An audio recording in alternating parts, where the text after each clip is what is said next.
Welcome to loading your 35mm into your camera and unloading. So there's lots of different types of cameras, so it's probably recommended that you Google the exact brand that you've got. So for instance, this would be a Nikon F301. You'd Google that and you'd say Google Nikon F301 how to load film, because everybody's going to have like a different camera, so this video won't fit everything, but I'll try to cover a few brands. So first thing you want to look at is if it has like one of these little things. If it has one of these, that means it's it's one of these types that you kind of pull this little thing up here like this, so it just kind of comes up. There's very little tension with this, but then once it's up, if you pull it just a smidgen more, this takes a little bit more effort. Whoop, this thing will flap open, and you can load your film through here. Other types, and then once you've done that, you can close it. Other types will look like, say, this. So again, you can see there is no little lid thing here.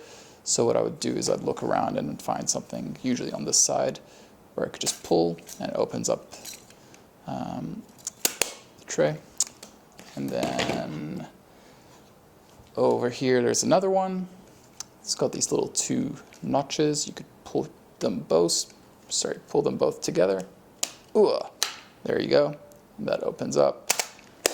And our EOS 300s are also the same thing. Just this, pull it open. Now the next thing to understand is this the type of camera that will reel it on its own, or do you have to manually reel it? So these ones that don't have like a little handle here usually mean that they'll do it automatically, which means you can't use the camera without a battery. With older cameras, you can use them without batteries, but you'll have to manually load the film. Let me show you what that one looks like. Something like this. If it has one of these, that means you manually load the film yourself. Or manually spool the film yourself. So let me show you both types. Let's start with one of these. So again, sometimes they'll just pop right up if you just pull, and sometimes you have to press this little button here. So just not press, lever it down like that, and then just pull this upwards. Whoop. And then once it's up, you could just pull a little bit harder. It opens up. There you go. So to load the film, one thing that's kind of important to note is what your ISO is. So most of you will be using Ilford HP5 Plus, which is 400 ISO.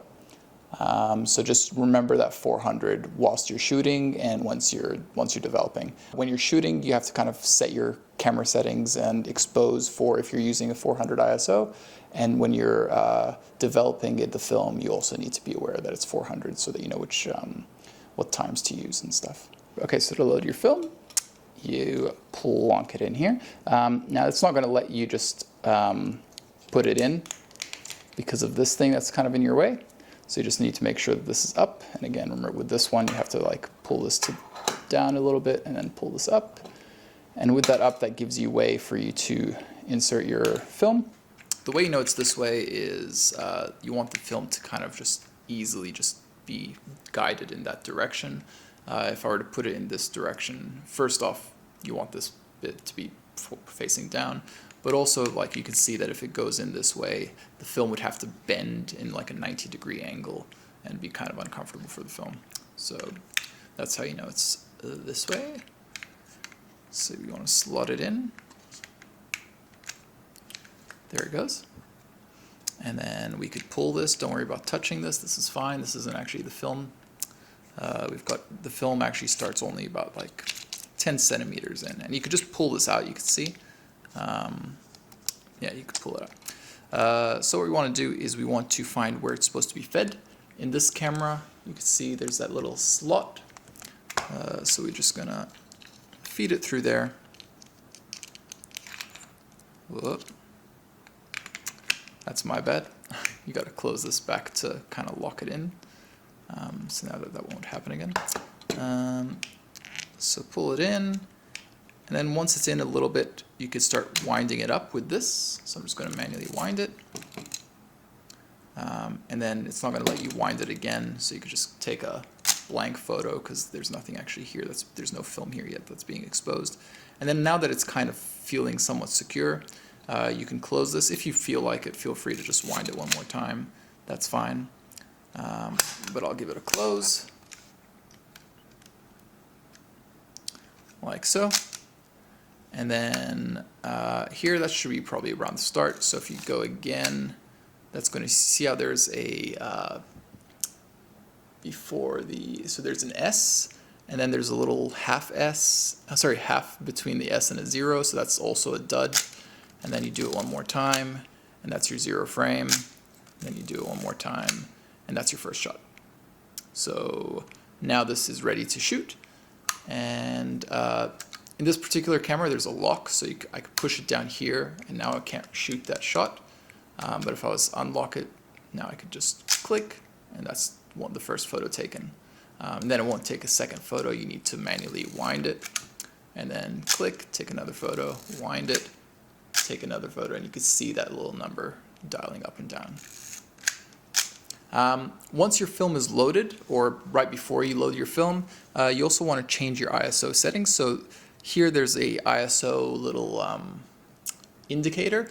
Now this actually doesn't do anything, so if you want, you could just remember what film you've used, but it's kind of handy to just say, oh, actually I'm using this film, so that you don't forget what kind of film is loaded into here. So you can, on this camera, you pull this upwards a little bit. You can't even see it on camera, but you just pull it up a smidgen, and then it lets you change the setting. So over here, if I were to just turn it without pulling it up, it changes my shutter speed. If I pull it up, you can see it changes that little tiny dial number. So we're using ISO 400, so I'm just going to leave it on ISO 400. That way, when I'm shooting, if I forget what my settings are at, I could just look and go, ah, this is ISO 400. Okay. But of course, doing this does not change any kind of exposure. That's just changing the number to remind you what film is in here. On a digital camera, you can change ISO, but not on analog. Cool. So there's your counter. You just keep shooting until you reach the end. And of course, you take nicer photos than just that wall. So let me show you what's happening inside the camera when you're doing this. I'll just open this up. Now, once you've started shooting, you don't have this open. You never open this if it's like halfway through.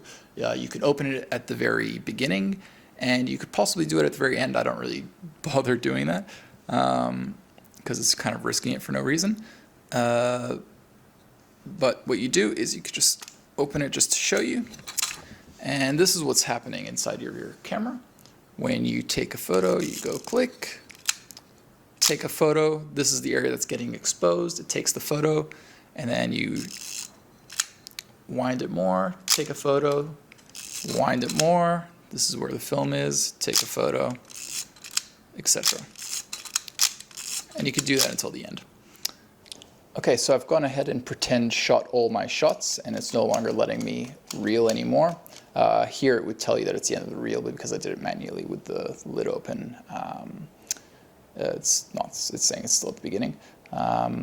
So what you would do is you'd, oh, sorry, I was going to open it up. Well, I'll open it up for you so you can see what's happening, but you do this whilst it's closed. So do not open this up. I just want to show you what it looks like. All right, so you can see all the film is now all spooled up to this side. So we need to rewind it back into here in darkness. And of course you do that by just keeping this closed. You don't open this up, but I'm opening it up because the film's already exposed anyways, to show you what's happening. So what you're gonna do is you're gonna press this button, and that's gonna release this little lock. And this should be down.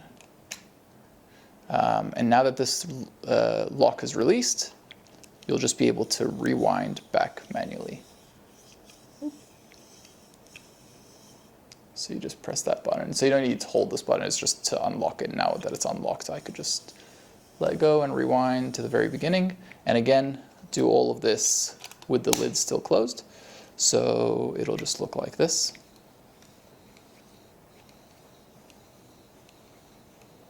And it might feel like you're not doing anything, but as I showed you before, you're rewinding, and you're going to feel it. You're going to probably hear it snap off of the spindle.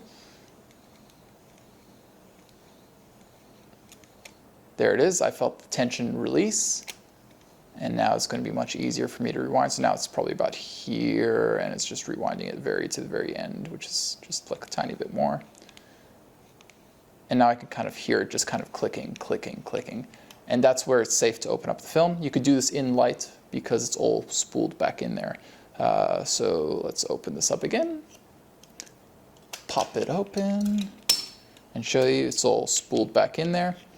And with this open, you could just pull this out.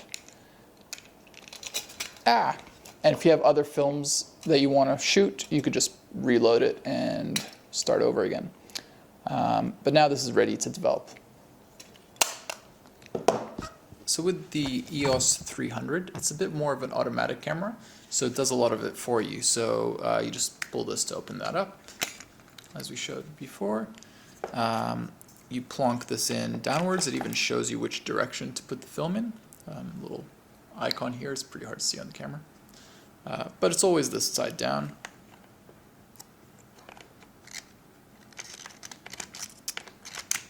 Oop, there you go. And with this one, the film reel goes over on this side. And you don't really need to put it far, you just do about this much, and it just kind of figures out the rest. If you close it, if it's got batteries in it, you hear that? And you see this number going up? What it's actually doing is it's doing the opposite of what we had before. It's moving all the film onto this side to begin with.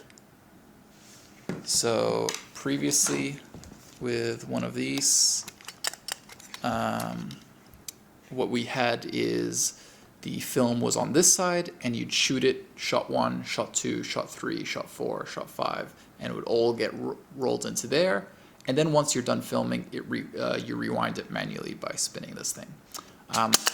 With this camera, it does the opposite. It reels it all in, so it's all on this side, and then you can see it's shot 37. And if you want, I could open it, but that might ruin this number. And you never want to actually open it because it'll expose the film. But now if you see, if I shoot this, it says number 36. If I take a shot, it goes to 35, 34. So every time I shoot, it's rewinding it back into the film canister. So after 36 shots, or however many your film has,